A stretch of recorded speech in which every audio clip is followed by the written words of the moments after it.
Olá para você. Está começando mais um Podcast, o seu podcast 100% voltado para a área da saúde. E antes de mais nada, já segue a gente nas redes sociais, aciona o sininho para você receber as nossas notificações. E se fizer sentido para você, já curte, comenta, compartilha. Lembrando que você nos ajuda muito quando você comenta, porque a plataforma entende que esse conteúdo é relevante e distribui para outras pessoas. Antes de apresentar a maravilhosa que está com a gente aqui hoje, eu quero falar sobre aqueles que tornam possível esse episódio acontecer, que são os nossos patrocinadores. Sermed, a única clínica de medicina ocupacional de Uberlândia, onde o funcionário não precisa sair da clínica em nenhum momento. Ele realiza todos os exames aqui na Sermed. Para mais informações da Sermed, você pode entrar em contato no 34 3236 4500 ou 34 99681 6446. Sermed, Rua Machado de Assis, 854. E agora também a gente tem mais um patrocinador maravilhoso, que é LR Marketing para a Saúde. A LR Marketing para a Saúde é uma empresa que existe há quase 9 anos no mercado com foco em marketing médico. Tem como objetivo transformar a experiência dos pacientes, dos seus clientes, através de uma estratégia de comunicação baseada no DNA de cada profissional ou empresa no segmento da saúde. Para mais informações, no WhatsApp 659 9907 8972. Agora, apresentar a nossa convidada de hoje, Michele Alves. Ela é psicóloga. Espera aí, Mário, esqueci que eu tenho que abrir aqui. Lembra que ela mandou? Lembrou? E agora eu quero apresentar a nossa convidada de hoje, Michele Alves. Ela é psicóloga clínica, especialista em neuropsicologia, em traumas psicológicos, trabalha com terapias de neuroprocessamento e atende tanto crianças quanto adultos. Seja muito bem-vinda, Michele. Eu que agradeço pelo convite para falar de um tema tão importante, tão necessário. Está aproximando aí o Dia da Mulher, então acho que foi bem pertinente esse tema aqui que nós vamos discutir hoje. Para começar, Michele, fala para a gente. A gente fala muito sobre esse assunto, mas a gente não explanou ainda o que é a autoestima e por que ela é particularmente importante. Bom, de uma maneira bem simples, a autoestima, ela nada mais é do que a forma como eu me vejo. Aquela maneira como eu percebo as minhas qualidades. E também ela está relacionada ao meu autovalor, o quanto eu me valorizo como pessoa. Por exemplo, né, você que já participou de um processo seletivo e tem ali o recrutador que fala, me fala 3 qualidades suas e 3 questões para você melhorar. Se ele focar ele tiver mais facilidade para falar das negativas, significa que a autoestima dele está precisando dar uma melhorada. Mas se for uma pessoa que já tem facilidade de falar sobre as suas qualidades, então ele está com a autoestima dele ok. Então é muito importante nós olharmos para isso. É como se fosse o nosso tesouro interior, a nossa autoestima. É o nosso depósito ali de amor próprio. É o que nos valoriza como pessoa. É a forma como eu me apresento para o outro. Como que eu falo de mim para você? Se você me perguntar quem é a Michele, o que vai aparecer? Será que vai aparecer mais coisas positivas ou mais coisas negativas? É muito interessante quando a gente pergunta quem é, a pessoa quer se apresentar como, eu sou mãe, eu sou sei, não sei o que, sou casada. Sou profissional. Ela nunca fala sobre a essência dela, né? Sim. A essência. A gente tem essa dificuldade, até porque as pessoas têm essa dificuldade do olhar para dentro, o autoconhecimento, a autovalorização de quem eu sou, tem muita dificuldade. E a autoestima ela é muito importante porque quando nós temos uma autoestima positiva, ela nos ajuda a alcançar os nossos objetivos. Eu sou uma pessoa que eu me sinto capaz, que eu vejo que eu tenho recurso para alcançar aquilo. E isso faz eu alcançar os meus sonhos, os meus projetos. E isso ainda volta e reforça mais a minha autoestima. Então, é cíclico, né? É uma ação cíclica ali. E é como se fosse uma base, a autoestima positiva, ela é como se fosse uma base que me traz a informação de que eu posso, eu consigo, eu sou capaz e eu mereço. Oh, maravilhoso. Quais são, assim, os principais fatores que influenciam a formação da autoestima? Bom, a nossa autoestima, ela é formada na nossa relação com o outro. Então, ela começa até mesmo antes do nosso nascimento. Como eu sou especialista em traumas, então eu olho muito para isso. Então, às vezes, uma criança que ela não foi desejada, né, uma gestação, Desde a gestação, ela isso, já é possível ela sentir. ela já sente se ela é querida, se ela é desejada, e isso vai interferir na nossa relação. Se eu estiver num ambiente onde eu não me sinto segura, onde eu não me sinto querida ali, eu vou, né, ficar mais introspectiva, mais escondidinha ali, vou querer aparecer menos. Então, às vezes a gente pensa assim, isso é uma questão de personalidade, ela é uma pessoa tímida. Não necessariamente, às vezes ela teve que aprender a não aparecer, É vamos uma forma dizer de assim. defesa. É uma defesa. Então, é a minha relação com o outro. É o outro que diz sobre mim, sobre quem eu sou. É aquele cuidador que vai falar: olha, você é linda, você é especial, você é talentosa, eu te chamo porque simplesmente por quem você é. E quanto mais esse outro for importante, ou seja, quanto mais amado para mim é este outro, esse adulto, esse Mas ele tem cuidador, autoridade, né? mais se torna verdade o que ele fala sobre mim. É. Então, suponhamos uma criança que seja muito agitada, né? E aí, esse cuidador, ele vai falar: meu filho, mas você é muito custoso, muito agitado. Em vez de ele olhar para isso e valorizar: meu filho, essa agitação que você tem vai te levar longe, você, né, vai alcançar lugares que nós não alcançamos. Eu posso olhar para aquilo que é particular de cada um, principalmente da criança, e colocar isso como algo positivo.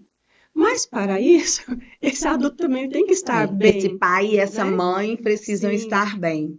Então ele precisa também estar bem. E quando eu me sinto acolhida e aceita, isso me gera segurança para eu ser eu mesma, né? Então a criança ela não precisa encontrar máscaras. Por exemplo, quando eu não me sinto seguro, o contrário disso, é, a criança entende que é como se ela estivesse em falta, como se ela tivesse uma falha nela mesma.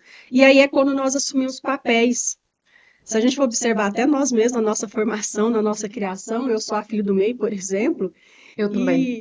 e o meu irmão mais velho e a minha irmã mais nova, então o mais novo geralmente é queridinho, o mais velho é o especial, né? E o do meio fica meio assim.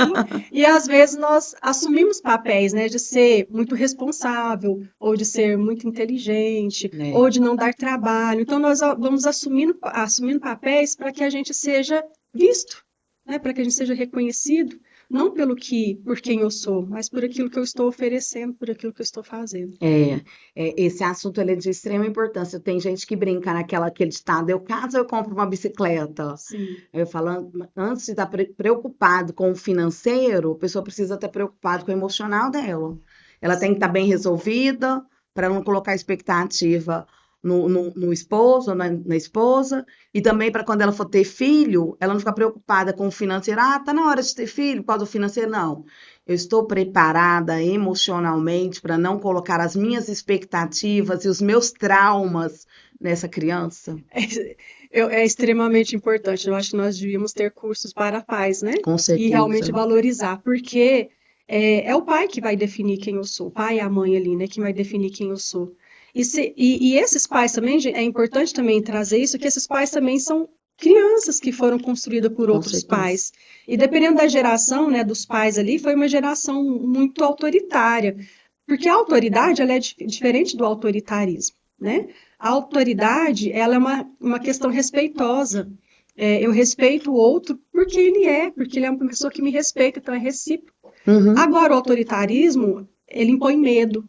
E quando esses pais também são pessoas machucadas, é importante que eles também curem, né? Se curem, olhem para os traumas deles ali, para que eles não coloquem essa expectativa no filho, a ponto de ser um peso ali muito difícil para esse filho não poder ser quem ele é na essência dele. Quantas profissões que são escolhidas aí que não foi o filho que escolheu? É Ele está verdade. satisfazendo um desejo, né, dos E é pais ali. frustrante, né? Porque se você for observar quantas pessoas mudam, né, na diária, depois de mais velhos, depois de aposentados, na minha turma mesmo, quando eu me formei, tinha um senhor advogado aposentado, uma professora aposentada formando. Por quê? Porque às vezes era aquilo que fala, não, meu filho, você tem que fazer o que dá dinheiro, você tem que fazer o que é mais importante. Eu queria ter feito isso, né? E não é assim, eu tenho que falar, meu filho, o que é que você quer? O que é que faz sentido para É. você? Porque o filho ele não é continuidade do pai e da Não. mãe, ele é um ser único, E precisa ser respeitado, né? Na respeitado individualidade como dele ali. precisa. E é desafiador para os Sim. pais. Falar em desafio, quais são os desafios mais comuns que as mulheres enfrentam em relação à sua autoestima? Porque quando a gente, eu sei que o homem também enfrenta, mas quando a gente fala em autoestima, parece que a mulher ela é mais coração. Sim, ela valoriza mais esse externo, né, que é a nossa autoimagem. Então, mas esse externo aqui nada mais é do que um espelho. Ele é um reflexo da minha autoestima, de quem eu sou por dentro. Então, a mulher ela sofre mais com isso, por quê? Porque uma das coisas principais é a própria comparação.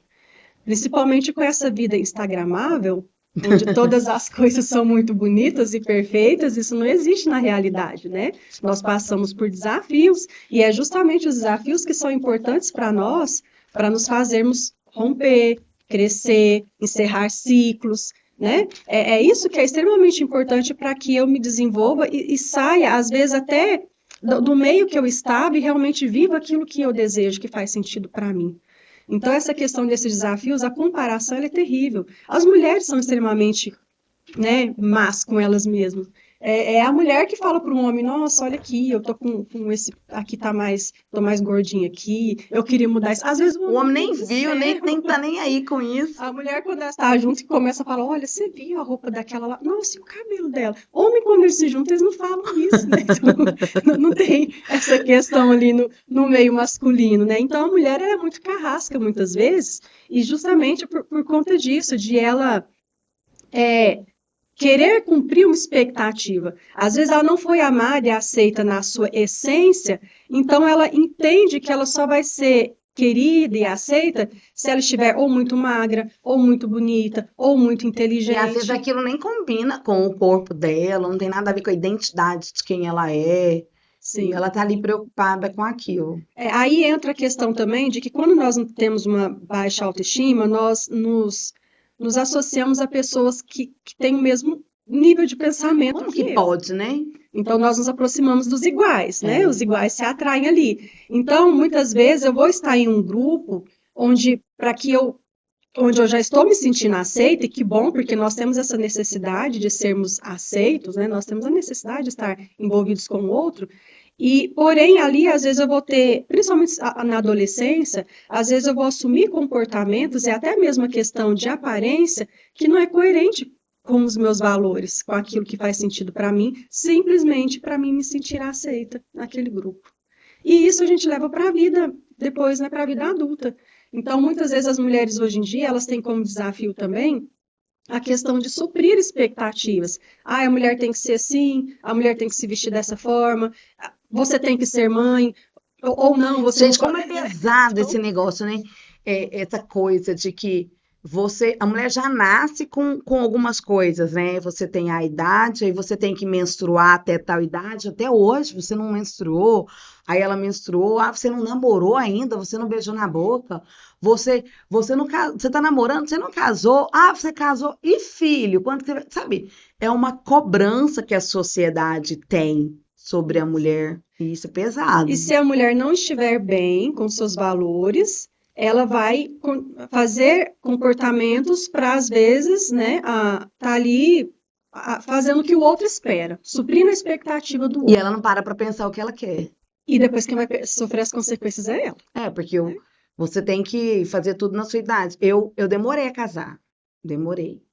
Porque eu não me casei por casar. Eu me casei, eu tava esperando aparecer a pessoa que tinha a ver Sim, fazer comigo, né? Que sentido. fazia sentido. E aí, quando a gente se conheceu, a gente foi melhor amigo. Quando a gente foi casar, eu casei no dia 3 de junho. No dia 30, eu completei 33. Uhum. Eu mal casei. Aí já vieram, nossa, você tá velha, você casou já velha, quando que você vai ter filho? Falei, gente, eu não casei para ter filho, né? Porque o primeiro passo você casa para construir uma família, mas uma família ela não é construída só depois que você tem filho, Sim. né? A gente precisa desconstruir isso. Uma realmente. família, eu tenho uma família, até não pude ter filho porque eu tive câncer, mas eu tenho uma família bem atípica. Primeiro que sou eu e meu esposo, e a gente não tem filhos por causa do câncer, mas nós temos dois filhos que nós consideramos que são do coração. São nossos sobrinhos, meus sobrinhos, filhos do meu irmão, que eu ajudei a criar. Hoje, inclusive, moram comigo já tem 3 anos. E nós temos netos sem sermos pais. Uhum. Porque a Jennifer, quando engravidou, falou assim: Olha, eu sou sua filha do coração, mas o Gael não vai ser seu neto do coração, ele vai ser seu neto. Então, Gael chama de vô e vó. Apesar de Sim. que o Gael, vou te falar, ele chama mais vô que vó, mas tudo bem. Isso vai mudar. Ele tem 1 ano e 3 meses, ele ainda tem muito tempo para aprender a ficar falando É, vovó. Olha lá o vô, olha lá o vô. muitas vezes a gente tem que sair desse lugar, né, nos policiais. Eu já tenho uma filha casada, que já vai completar 5 anos de casada, e eu falo, então, amor, quando que eu vou ser avó? Né? Tem que policiar. Só que aí eu falo, eu parei de cobrar isso dela, porque eu não tenho condições de tempo de estar ajudando ela nessa Existem maternidade. vários fatores. Uma Então, rede de apoio. que é indispensável para a mulher, né? Porque existe comparações de que, por exemplo, uma mulher que tem filhos, ela está num nível de estresse comparado a um ambiente de trabalho bem pesado mesmo, bem estressante. E às vezes não é visto dessa maneira. Então eu comecei a me policiar por conta disso, porque é o tempo dela, é quando ela se sentir preparada, né? É quando ela estiver bem financeiramente, estruturada Ela nunca vai estar financeiramente. preparada, ela nunca vai estar financeiramente, porque tudo são coisas. Tem que ser o momento que ela se sentir. Sim. Porque não vai estar. Uhum. Não vai. Se você não é mãe, deixa eu te falar, eu não sou mãe de útero. Mas eu tenho mais de 200 mulheres que eu faço a mentoria e a gente está com 5 mamães de primeira viagem. Eu tô com duas, um choro, e elas me ligam e elas choram, porque é muito desafiador, é um Sim. novo universo, né? Muitas vezes a maternidade, a mulher deixa de ser mulher e passa a ser mãe. Então, às vezes, ela vai receber ali a primeira visita depois que nasceu a criança. É muito difícil, às vezes, a gente ter esse acolhimento. E aí, como que você está? Você está se sentindo bem? Posso te ajudar em alguma coisa? Não, cadê a criança? É, A mulher deixou de existir. é. Então, ali, né? A mãe deixou de existir. Então, são muitos desafios. A mulher tem que estar muito bem segura de si, muito bem emocionalmente também, com a autoestima dela boa, porque é uma alteração, é uma mudança muito drástica na Eu vida sei da que a gente mulher. até mudou o tema, mas esse tema ele é tão importante, Sim, porque a gente tem aí o tema da a mãe que o leite, que às vezes ela tem aquela impressão, porque muitas vezes é a impressão de que ele não está sustentando, uhum, e é um sofrimento para essa mãe.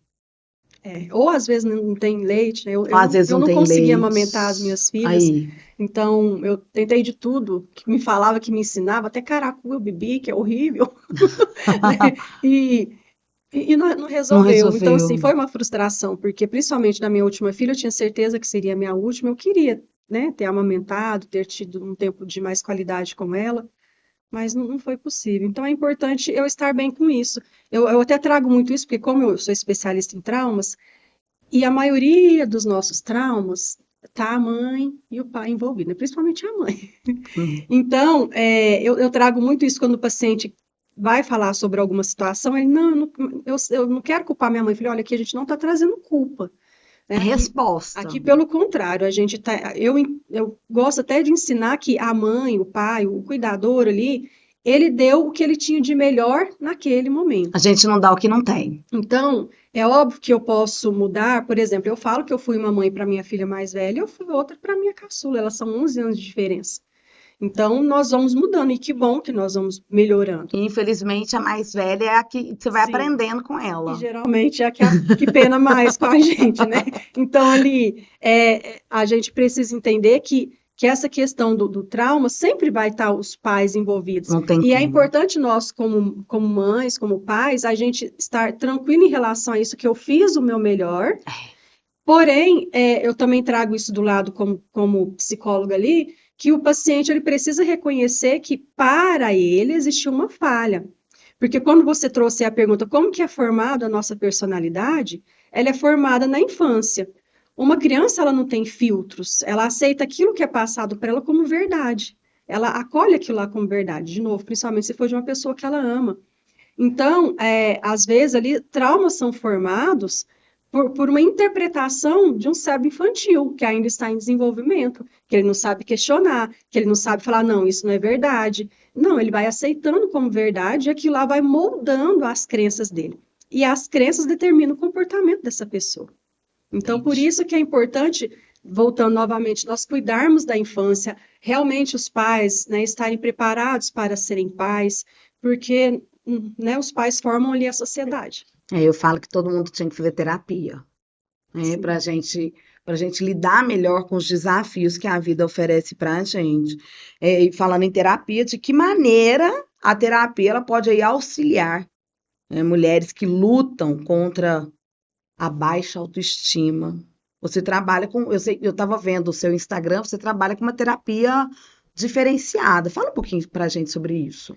Sim, existem situações que às vezes não é suficiente apenas eu ter conhecimento da minha falta, da minha dificuldade.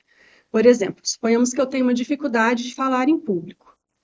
Não basta só eu saber daquilo. Como que funciona, né? O trauma, ele é uma base, é um aprendizado. Eu aprendo de duas maneiras. Ou pela repetição, todos os dias eu faço aquilo lá, ou eu aprendo com um forte impacto emocional. E aí, de acordo com aquilo que eu aprendi, aquilo lá fica armazenado na minha memória, mesmo que uma memória inconsciente, que eu não tenha acesso a ela quando eu quero. Porém, aquilo lá vai determinar os meus comportamentos e as minhas atitudes.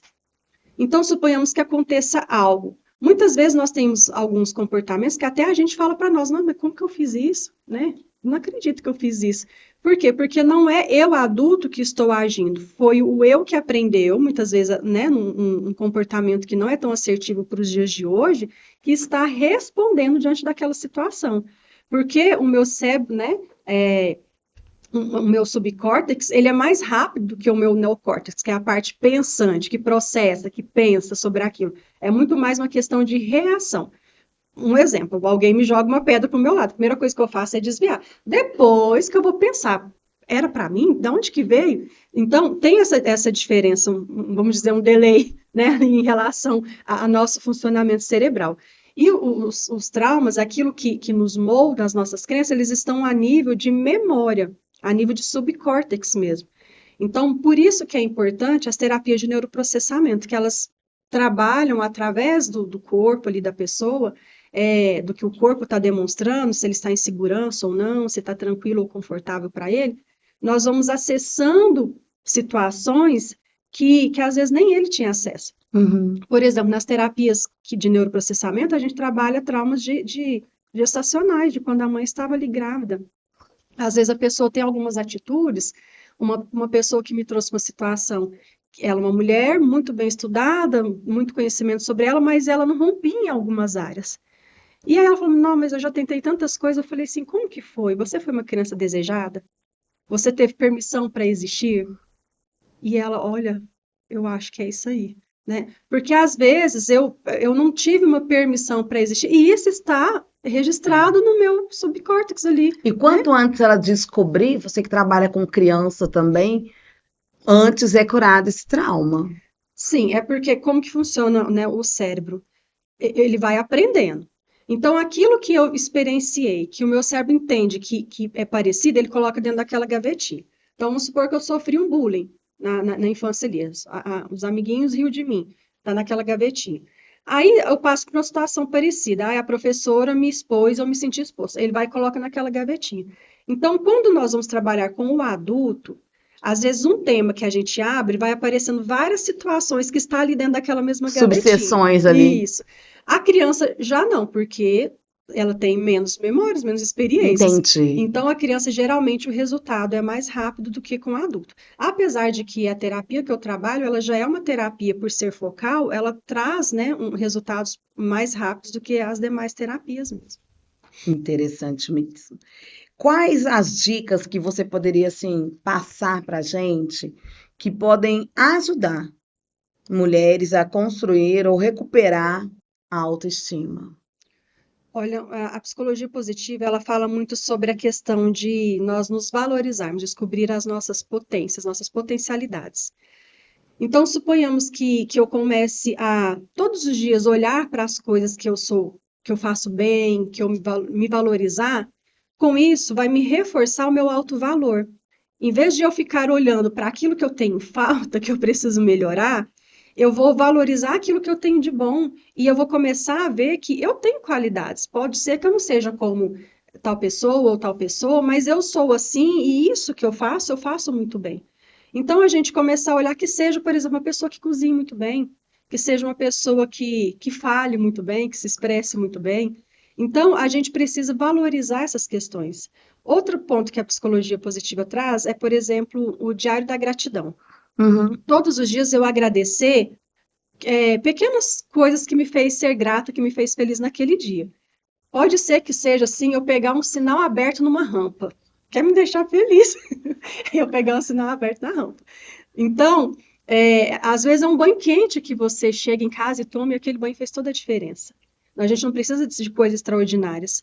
Porque quando eu reforço aquilo que está acontecendo de bom na minha vida, isso traz o entendimento de que eu tenho valor, de que as coisas estão dando certo, então eu sou importante. Então, são pequenas coisas. Mas algumas dicas também que eu gosto de dar, por exemplo, aprender a dizer não Nossa, essa a gente está tendo que aprender mesmo. mesmo. Porque quando eu não falo não para o outro, muitas vezes eu estou falando não para mim. Eu Eu estou, abro mão de mim para servir o eu outro. estou colocando o outro como mais importante. Prioridade. Então, aprender a falar não é algo extremamente importante para a gente trazer para mim esse senso de valor. Eu sou importante. As minhas escolhas, o meu tempo, né, é importante. Outra dica também, a gente aprender a reconhecer as nossas emoções. As emoções são como se fosse sinaleiro do painel do carro ali. Se ligou uma luzinha, você precisa ficar atento. O que isso está me dizendo sobre mim? O que eu preciso fazer em relação a esse assunto? É um autocuidado que eu faço para mim. Às vezes eu não fazer nada, eu ter um tempo de descanso, tempo de qualidade, né? Quantas pessoas, mulheres que eu atendo na clínica, que elas falam assim: eu não me permito dormir à tarde, porque parece que eu sou preguiçosa. Alguém falou isso para ela, alguém ensinou isso para ela. Então, eu trabalho Nada é do muito nada, sobre né? isso, né? É. Falo, por quê? Que eu amo dormir à tarde, gente. Depois do Nossa, eu almoço. depois do almoço, eu amo o meu cochilinho do pós-almoço, aí eu já acordo renovada. Renovada. Então, são coisas que faz sentido. Faz sentido para mim? Então, faça mais daquilo que faz sentido para você. Faça mais daquilo que te deixa feliz. Né? Não, não espera o outro te falar o que faz sentido para você. É você que tem que reconhecer isso. O outro é uma pessoa diferente. Se eu não falar para o outro, principalmente se esse outro for meu marido, amor, eu gosto assim, eu prefiro dessa forma, isso faz mais sentido para mim, ele nunca vai saber. Às vezes ele acha que está até agradando a gente. A gente precisa entender que se a gente está bem, todo o ambiente também fica E bem. a diferença é que uma mulher feliz traz para uma casa. Com certeza. Bom demais falar com você, Michele. Espero que a gente possa bater um outro papo numa próxima vez. E obrigada, de Eu que verdade. agradeço a oportunidade. Realmente é um tema aí, um leque muito amplo, né? Falar sobre a Muito. nossa feminilidade, sobre aquilo que é uma mulher, que nós somos várias em uma só, né? Então é importante nós cuidarmos de cada uma dessas partezinhas nossas ali Cada mesmo. pétala. Isso. É isso aí, espero que você tenha gostado. E nós vamos deixar todas as informações aqui sobre a Michelle, Instagram, para você seguir ela. E gostou, fez sentido para você? Não se esqueça, se inscreve no canal, curte, comenta. Lembrando que toda vez que você comenta, você nos ajuda aí com a plataforma, que ela entende que o conteúdo foi relevante e entrega para mais pessoas. Um beijo no seu coração e até o próximo programa. Tchau!